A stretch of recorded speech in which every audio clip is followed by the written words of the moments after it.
पलमरे नूतन block गठन पाई committee चयन। आज कलाहांडी जिला पलम गाँ पंचायत प्रांगण ठारे नूतन ब्लॉक गठन सकाशे पलम सरपंच हेमकिशोर नाग एवं लक्षपति साहू तत्वावधान में एक सभा अनुष्ठित हो जाइछे।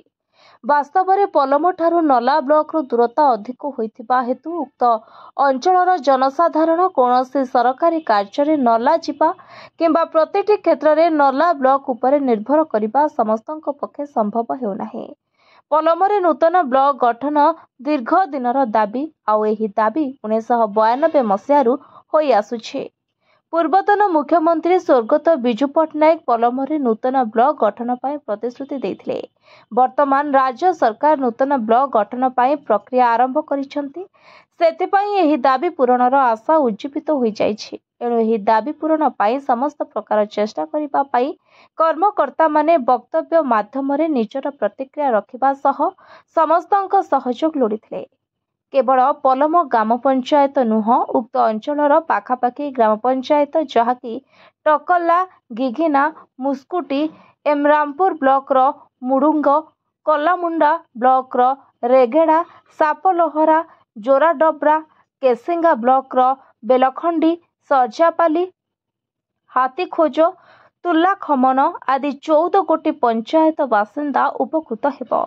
जेहेतु पलम उक्त समस्त ग्राम पंचायत गुड़िकर एक मध्यम स्थली होइथिबारु एठी नूतन ब्लॉक कार्यालय स्थापना नहीं सर्वसम्मति क्रमे गृहीत होइछे। एहा दीर्घ वर्षर दाबी होइथिले मध्य आज पुनर्बार समस्त ग्राम पंचायतर जनसाधारण एकत्रित होई एक नूतन कमिटी गठन करिबा सह आगामी दिन में कलाहांडी जिलापाल नला विधायिका लोकसभा सांसद पंचायत राज मंत्री और राज्य सरकार को दाबी पत्र प्रदान करने नहीं सूचना रखिछन्ति।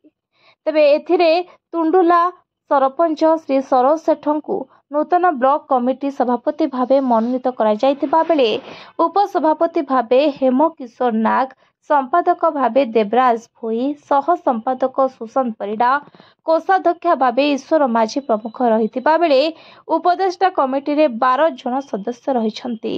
एही बैठक को शिक्षक गौरचंद्र गहिर परिचालना करथिबा बेले आवाहक पलम ग्राम सरपंच हेमकिशोर नाग धन्यवाद अर्पण करथिले। तेबे आगको राज्यर नूतन ब्लॉक गठन तालिका रे किभଳି एहा स्थान पाइब एवं उक्त अंचलर जनसाधारण किभଳି उपकृत हेबे से नै गणमाध्यम जरिया रे निवेदन करिसंती। परिचय ना सरोज कुमार सेठ टुनला ग्राम पंचायत सरपंच। आज आपण जे गोटे कमिटी गठन करता उद्देश्य कोन है? एटा आम आज बसी 14टा ग्राम पंचायत जनसाधारण एवं पीआरए मेम्बर मैंने आज बसी एटार उद्देश्य है जे आम नूतन ब्लॉक पलम आज आम बसी एवं आलोचना नूतन कमिटी गठन कराई।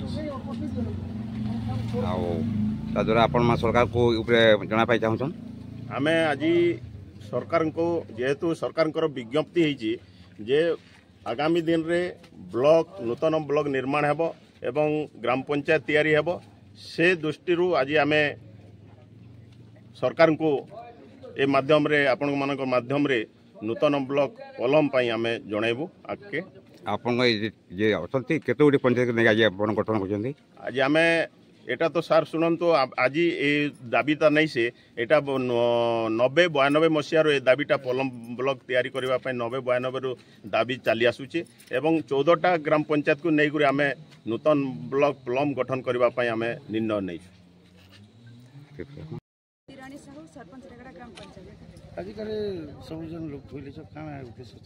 आम केती कर चाहूँ आमर पलम पलमटा ब्लॉक रे गठन हो कण पदक्षेप नहीं आम समस्ते एकजुट होकर समस्ते मन रे भाविजु कि आम केमती करी आम पलम के सरकार ब्लॉक रे मान्यता दियम बोली कर भाविजु। कलाहांडी जिला मदनपुर रामपुर लंबोदर सेनापति report, voice of Odisha live.